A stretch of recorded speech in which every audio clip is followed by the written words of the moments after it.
जब हिरन चीता से जान बचाने को भगवान से प्रार्थना करता है कि मेरी जान बचाओ, और चीता प्रार्थना करता है कि मैं भूखा हूँ भगवान, मुझे यह शिकार मिल जाए, आप भगवान होते तो किसकी सहायता करते और क्यों? सबसे पहले तो यहाँ शिकार का नियम समझ लीजिए। शेर या चीते की सफलता की दर लगभग 17-19% तक होती है। मतलब 100 बार कोशिश करने पर सिर्फ 17 या 19 बार ही भोजन मिलेगा। तो शेर या चीता शिकार करने से पहले ही चुनाव कर लेते हैं कि किसे पकड़ना है। जो चोटिल होगा या बीमार होगा या कोई और दिक्कत होगी वही सरलता से पकड़ा जाएगा। ऐसी स्थिति में कर्म अपना प्रभाव दिखाते हैं। अगर हिरण कमजोर है या बीमार है तो ये उसके कर्मों का फल है जिसे उसे भुगतना ही पड़ेगा। अब वो कर्म अभी के जन्म के भी हो सकते हैं या पूर्व जन्म के भी। ऐसा ही इंसान के साथ भी होता है। धन दौलत सब कुछ होते हुए भी कोई गंभीर रोग लग जाए तो ये किसकी गलती है? कुछ लोग बोलेंगे कि भाग्य ही खराब है, परंतु गहराई से देखा जाए तो भाग्य भी पूर्व के कर्मों से ही निर्धारित होता है। भगवान ऐसा भेदभाव थोड़ी करेंगे कि किसी का भाग्य अच्छा और किसी का बुरा बना दे। ये भाग्य भी हमारे ही द्वारा बुना जाता है। हिरण जान बचाने की कोशिश कर रहा है और चीता भूख मिटाने की। भगवान कम कोशिश करने वाले की मदद करके ज्यादा कोशिश करने वाले के साथ अन्याय नहीं कर सकता। भगवान इस प्रकार के कर्म नहीं करता, इसीलिए भगवान को कर्मों के फल नहीं मिलते। आत्मा कर्म अर्थात कोशिश करने में स्वतंत्र है, परंतु उस कर्म का फल भोगने में ईश्वर की व्यवस्था के अधीन है। अर्थात आत्मा बुरा कर्म करके अपने आप अच्छा फल नहीं भोग सकती।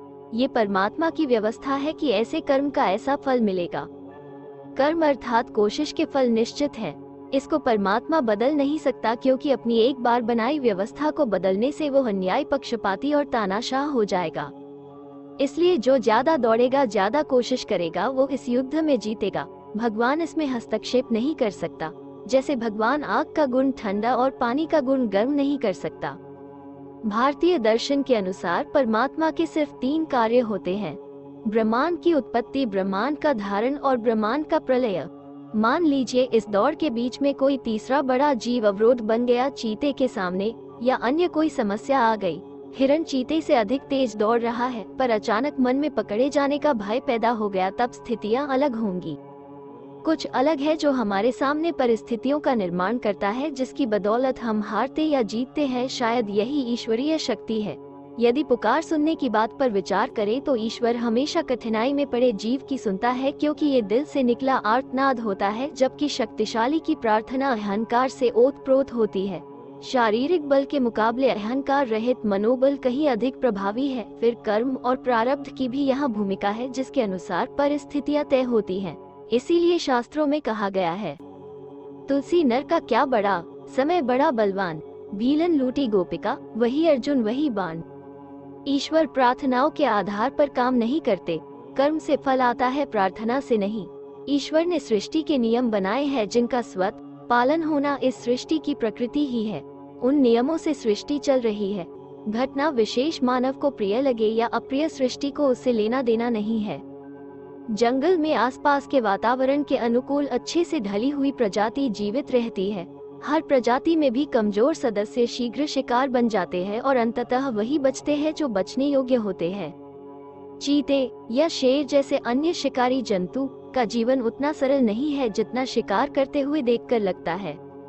शिकारी प्रजाति के भी कमजोर सदस्य शिकार नहीं जुटा पाते या मारे भी जाते हैं। जंगल के अच्छे शिकारियों द्वारा झुंड में किए गए शिकार के 75% प्रयास विफल होते हैं, क्योंकि बचने वाला भी अपनी कला में माहिर है, इसीलिए वो बचा हुआ है। अकेले किए जाने वाले शिकार तो 85% तक विफल होते हैं। जो शिकार बनते हैं उन्हें पता होता है कि शेर के बच्चे बड़े होकर कल उनका ही शिकार करेंगे, इसलिए वे भी मौका मिलते ही शेर, चीते इत्यादि के बच्चे को मार देते हैं। जंगल का नियम यही है कि यदि आप में क्षमता है तो जीवन बच जाएगा, चाहे आप शिकारी हो या शिकार। झुंड में रहकर एक दूसरे का सहयोग करना यहाँ भी काम आता है। शेरों की भी तथाकथित बहादुरी ऐसी है कि बछड़ों को शिकार बनाती है। एक अकेले नन्हे शावक की 4 गुने शेर के सामने क्या बिसात, लेकिन संकट के समय भी बुद्धि काम करे तो जीवन बच सकता है।